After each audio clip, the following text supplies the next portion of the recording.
Well, today I'm house sitting for a friend. By chance, at her house are a few examples of some of my best work, but this is more a walk down memory lane. I thought I would bring over and read some of my early student books when I was at Shoreditch College in London, training to be a handicraft teacher.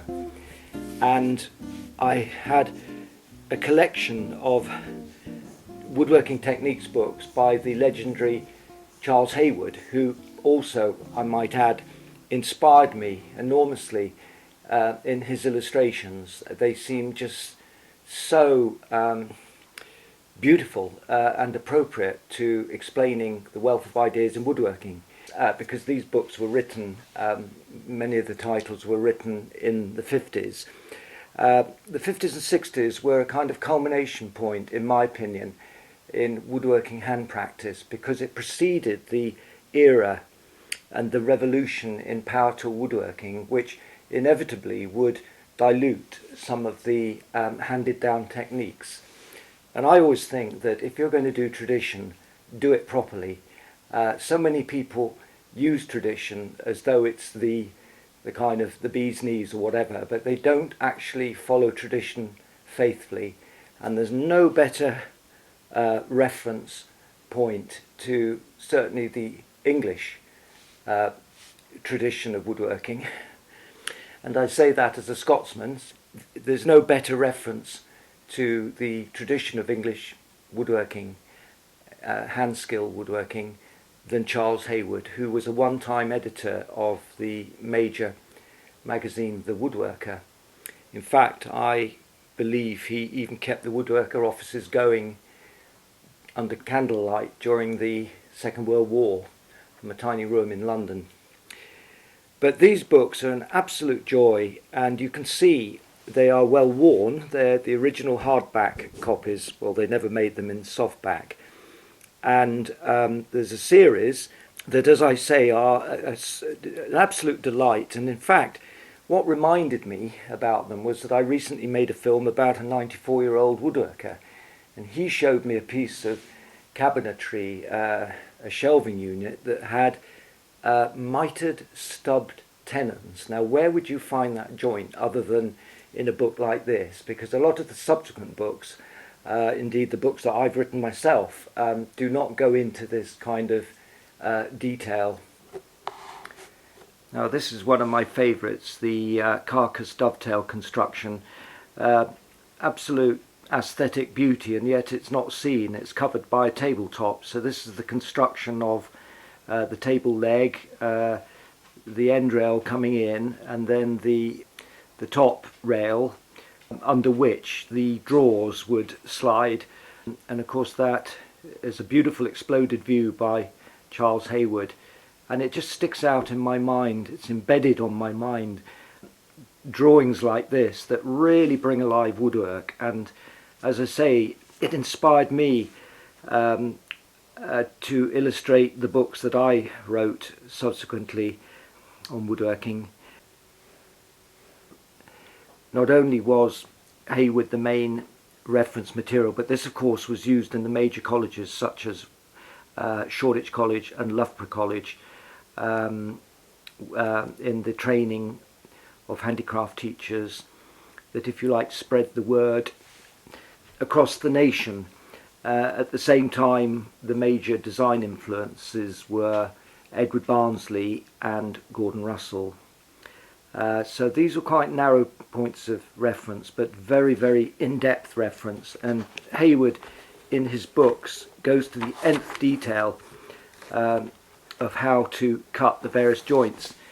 And looking at the Dovetail again, I'm trying to find the page, but I can't find it at the moment, where he says that on the actual finished joint, you remove all traces of the shoulder line. And I've seen some examples in high-class furniture exhibitions recently where a deep line is left, which is a real irritant to those people who've had the kind of training that I've had.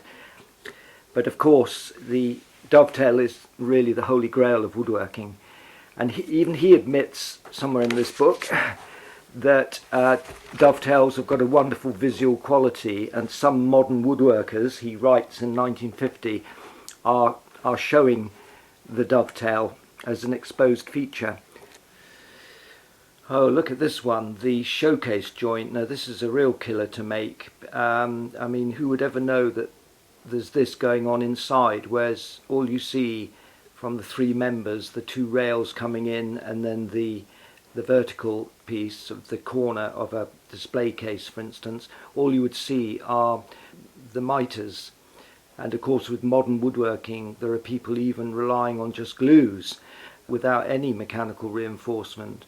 I remember at Shoreditch College doing secret mitre dovetails, which once clamped and glued would just look like a straight mitre, but they were a devil to make. But this showcase joint, and Hayward shows the stages of making it, is a real test of precision craftsmanship. Now this is interesting because in Hayward's book Tools for Woodwork, there's a particular tool called a universal plane or a multi-plane that I remember using whilst doing my A-level woodwork at Abbotsholme School. And in a way this was the forerunner to the router, which I then began a wonderful adventure with in the 70s. But this plane in fact would cut grooves or trenches and rebates. And it had a whole array of different cutters, of course.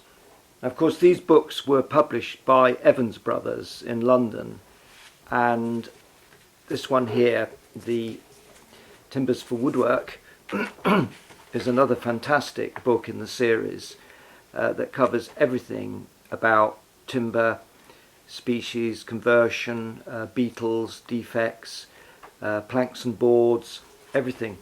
And in fact, it notes here American ash, Fraximus Americana, the timber that I've used extensively in my own furniture over several decades, which now sadly is being prone to the lethal ash dieback disease. And it just shows how you can't take anything for granted, this wonderful material timber. We're so used to, so familiar with using it for whatever we want.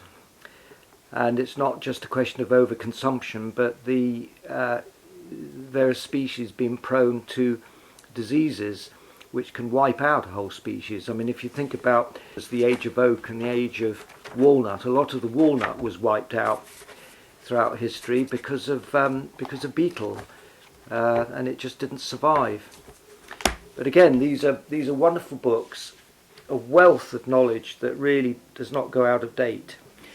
Charles Hayward greatly inspired me, as I say, as an illustrator. So I'm a great believer in referring to history and paying respect to those people who have inspired one, certainly in one's youth. So in a way, this short film is a tribute to the great late Charles Hayward.